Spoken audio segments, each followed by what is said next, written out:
Oh, Jesus, just when we think we got you figured out, just when we think we got you comfortably nice and tidy in a box, nailed down, as it were, you say something like this. It's a little disconcerting, isn't it? I mean, week after week after week, we talk about the Jesus who shows love, the Jesus who teaches us to love each other. One big happy family, one warm embrace, a big circle. And apparently not. Apparently, Jesus comes to bring division. Jesus wants to divide you, divide your family. That's what Luke says. Jesus said it. And if Luke said Jesus said it, he must have said it. Probably. Well, there's a good chance, yeah. So what does it mean? What does it mean? We always talk about the Jesus of love who loves everyone, takes care of everyone. Doesn't really even matter if the Jesus you know is the Jesus who is the sacrificial lamb who atones for our sins. Or if Jesus is that guy who's coming again, and many of you are going to the fiery pit when he judges you. We don't say that here, just so we're clear, but we don't say that here. But lots of people do, and see, it doesn't matter which of those Jesuses you know, and there's probably many more. That's why there's so many churches. It doesn't matter which of those you know. None of those Jesuses seem to be the Jesus who's going to say, I came to divide you. Because we want everyone to come together. In fact, we want everyone to come together and know the Jesus that we know, think exactly like we think, and preferably meet in our church. Don't we? Because then that would be great, because we'd all be the same. Which is precisely the problem. See, I've talked about this passage before, or this idea of Jesus saying, I've come to divide you, I've come with a sword, I've come to divide families and break up people, and talked about how, well, metaphorically, what Jesus means is that he means he's come to address the structures of society that are problematic, right? Jesus challenges the Pharisees. Jesus challenges the social standing, that structure. Where you are in the social strata of the day shouldn't matter, although it tremendously matters in first century Judea. None of that that's what Jesus is challenging. Fair enough, okay, that's an interpretation. Put that aside for a minute. What if Jesus is just stating the facts? What if Jesus is simply telling you how it is?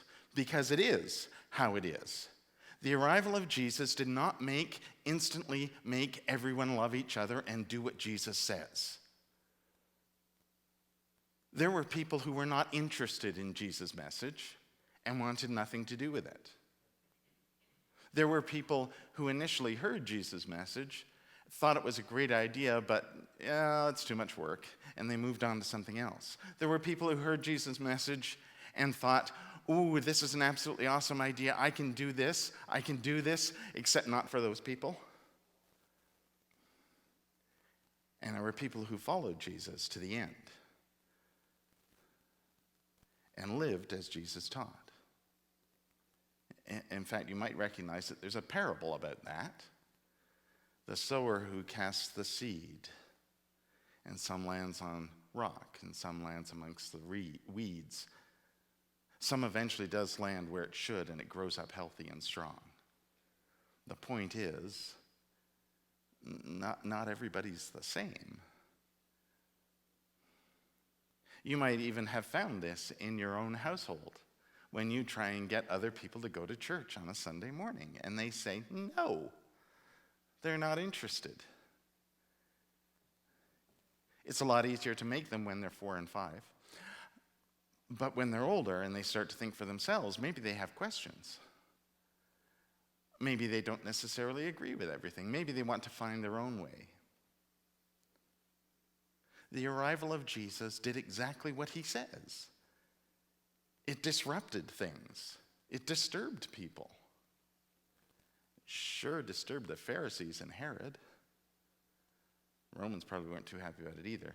But amongst the people who heard what Jesus had to say, not everyone became a follower of Jesus. Some found it really easy to say, no, that's ridiculous, and walk away.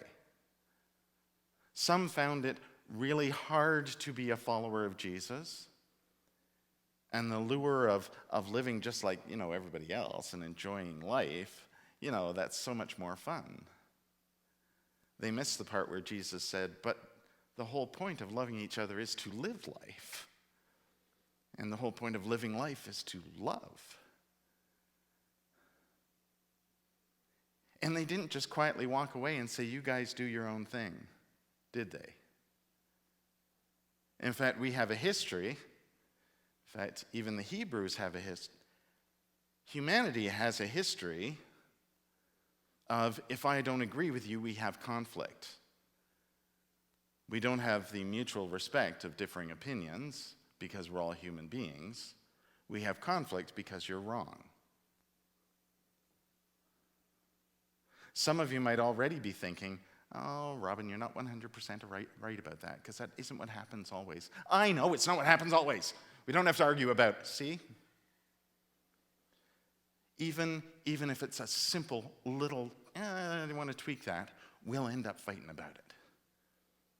We just do that, don't we?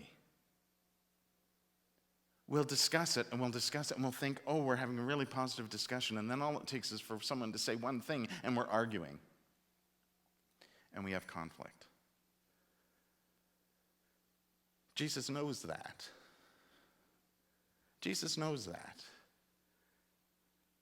That's 90% of the love each other. It's not just about kindness. It's not just about taking care of each other. It's about respect and grace. It's about knowing you can be you. It's about affirming who you are and letting you have an opinion that may not be the same as mine, but you're entitled to it. I am also entitled to try and change your mind. And so are you entitled to try and change my mind. I think this is what Jesus is talking about. He knows his arrival isn't just going to make everything wonderful. We'd like it to. We'd love it if it were so much simpler. Because then, see, there wouldn't be 13 churches in Ponoka. There'd only be one, and you'd all be here listening to me because I'm right.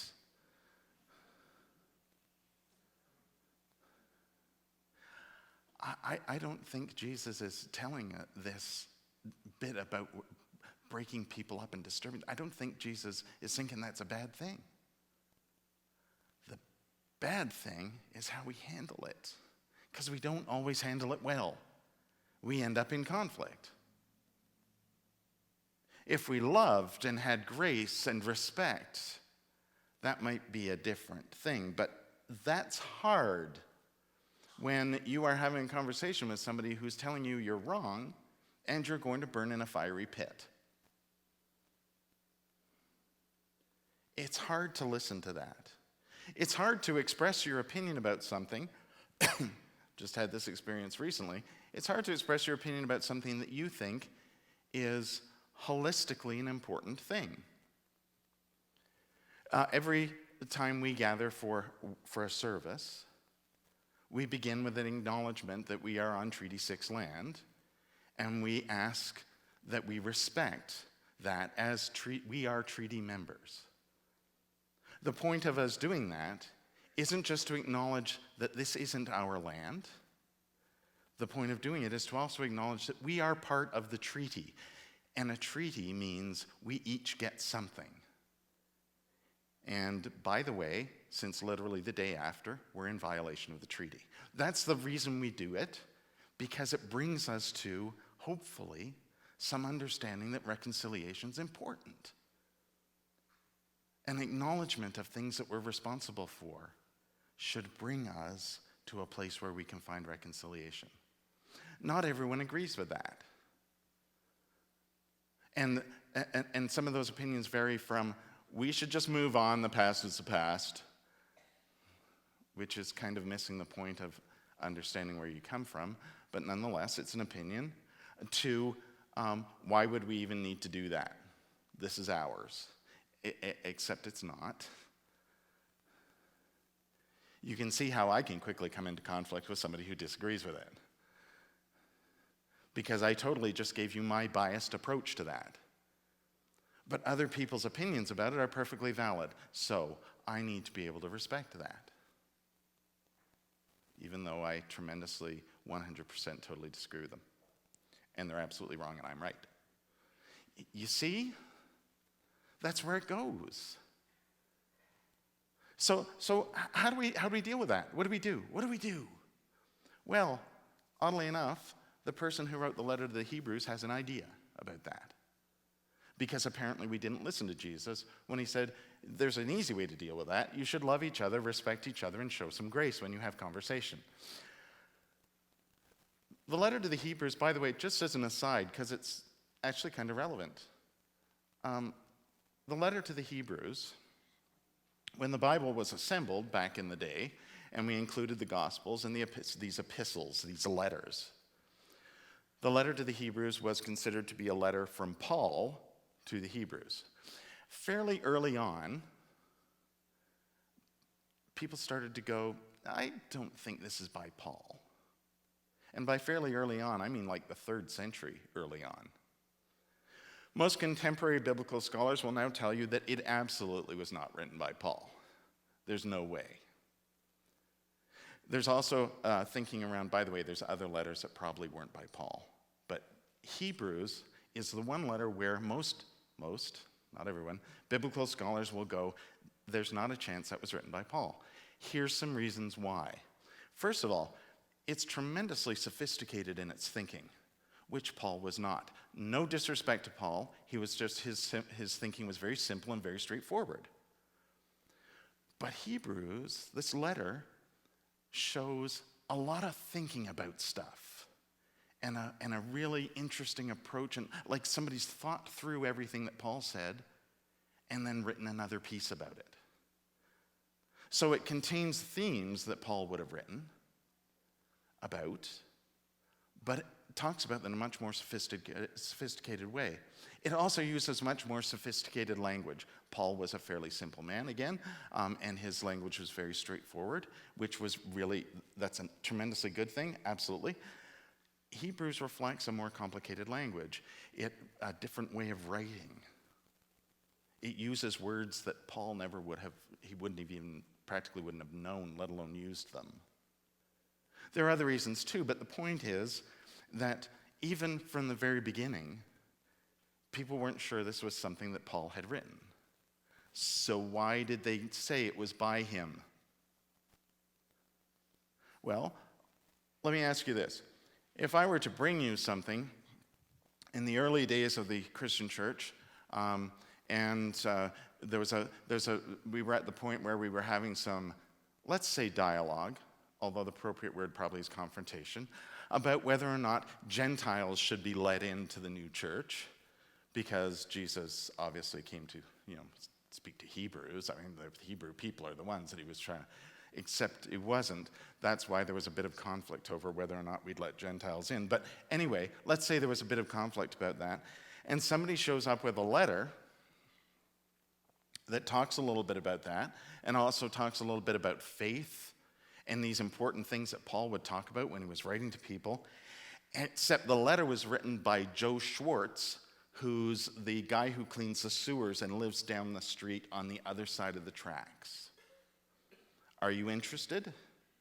Or, if I tell you it was written by Paul, apostle of Christ, who had that experience on the road to Damascus where he met Jesus and established these churches around the Mediterranean, are you interested now? That's why. That's why. People used Paul's name because it had recognition.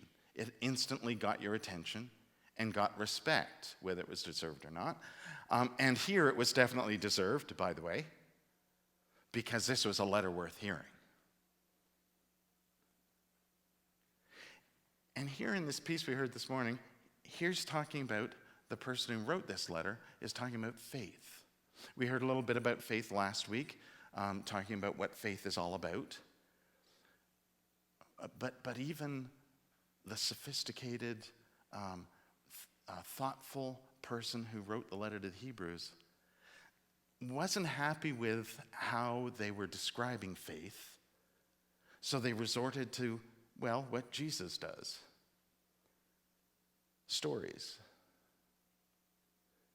The writer of Hebrews reminds you of characters, stories that you would know, that would remind you of examples of faith.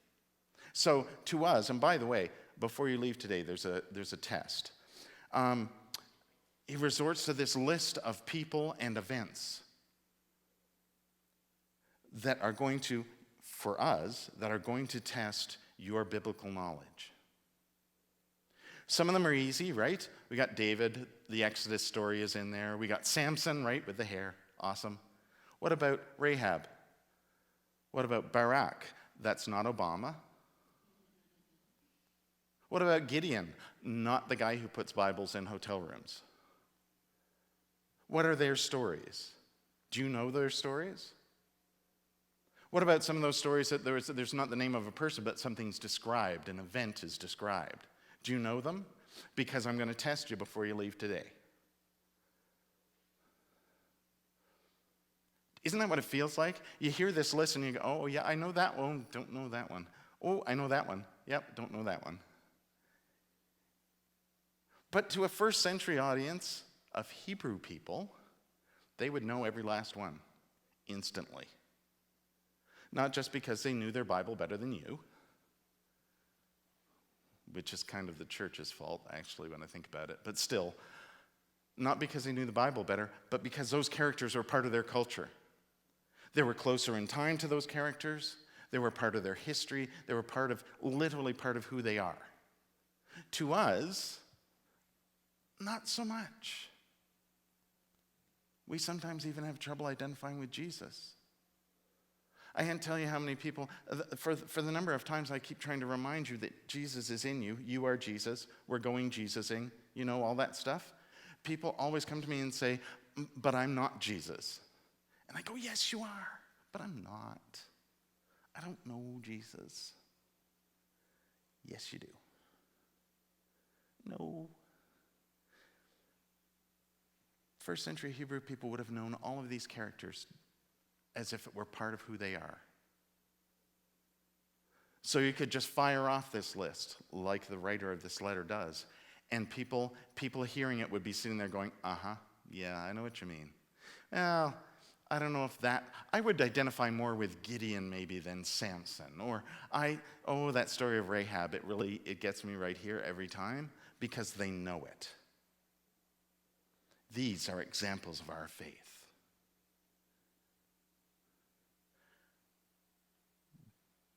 But what about you? Who's an example of faith for you?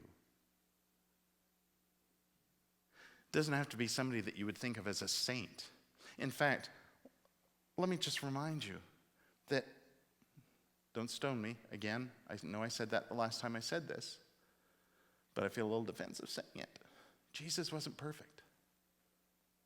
If Jesus were perfect, that would spoil the whole experience of humanity thing, because humans aren't perfect. And Jesus wasn't perfect. We hear very few stories of Jesus not being perfect, but there are some. And Jesus didn't ask you to be perfect either. Jesus just asked you to live love and to try and love each other and show grace and respect and all of that stuff. Just try. I know it's hard. Try. So who do you know? Who do you know that would show you that? Who do you know that would show you, for example, when you get into a confrontation with somebody or conflict with somebody, that it's important to recognize that there are two sides, and reconciliation doesn't come from defeating the other.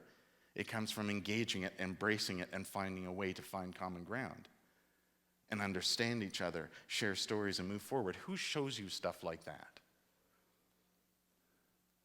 See, we probably then start to think, oh, I see what you're thinking. Not biblical characters. You mean like Martin Luther, 500 plus years ago. All due respect to Lutherans, but 500 plus years ago. And by the way, if you know any stories about Luther, notoriously ordinary garden variety human being. He drank a lot. He had health issues. He argued with people. He got mad lots. But said some brilliant things and challenged things that need to be challenged. So, not perfect, but a great example of faith. Okay, can we get a little closer? Can we talk about maybe people like Wilberforce, right? The guy in England who pushed for the abolition of slavery, no matter what was thrown in his way. It's the story of Amazing Grace. Everyone's familiar with it. If you haven't seen the movie, go and see the movie. What about the guy who wrote Amazing Grace, who came to realize that all his life he'd been blind and now he could see, even though he was actually physically blind? Newton, I think his name was, who wrote Amazing Grace, John Newton. Let's get a little closer. What about Gandhi? Not even a Christian, and yet espoused the values of Jesus, and in fact famously said, I really like this Jesus. Christians not so much, but I really like this Jesus. What about, let's get a little closer, Martin Luther King Jr., right? How about somebody like that? Peaceful protest, standing for what's right. In fact, famously had a vision that we would succeed. He would succeed, and we'd all come together. We haven't yet, but we're getting closer. What about Desmond Tutu? Nelson Mandela? How about people like that? Are we getting closer? How about the person sitting next to you?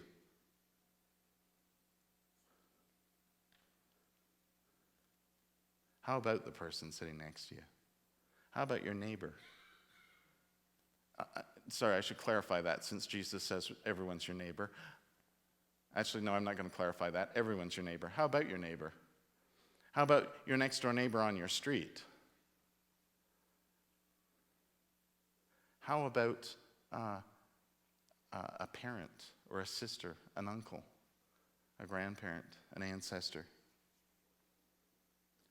How about somebody you've had a personal experience of that has shown you what it means to live in faith? So I'd like to rewrite the letter to the Hebrews, and I'd like to include people that have inspired me. And I'd include people like Nelson Mandela and Martin Luther King Jr. I'd also include people I've met recently. I might even include some of you. I'm not going to out you. Okay, I'd include all of you. Well, I don't know. Yes, I would. But see, that's the thing, is we meet people, we engage people, we experience them, and somebody is going to give us an experience of what it means to live in faith. So you don't need to have memorized the story of David, dissected it, realized that he actually wasn't perfect. Remember the story about how he had the guy sent to the front lines to get killed so he could have his wife? Yeah, that was David. They all have little flaws in them, so don't be looking for somebody who's perfect. Be looking for somebody who speaks to you in a way that shows you. What about Greta Thunberg? Right? That's the teenager who is a climate activist from Sweden who is currently sailing across the Atlantic in a boat to go to a climate meeting rather than fly. It makes a fairly solid point, you got to admit. On the other hand, some people will go, that's ridiculous. Sure, but it still makes a fairly solid point. And it honors what she says, which is also important. Lots of people would say that about some of the stories of Jesus. That's ridiculous. In fact, probably in Jesus' day, people heard some of the things he said and said, that's ridiculous. I'm not doing that. And walked away. Some people probably thought, I can't do that, but I feel inspired. That happens to me a lot, I have to say. I meet a lot of people who do some really cool things, and I think to myself, I couldn't possibly do that, but I feel inspired to try something, to do something. I feel inspired to want to participate in something. How about you? Does that happen to you? Do you know people who would be in your letter to the Hebrews? Maybe we all need to write a letter. A letter that reminds us of who the people who live lives of faith, who show us, not even, they don't even have to live an entire life of faith. Maybe just a moment's enough to show you, to show us, to inspire us to something that might inspire someone else.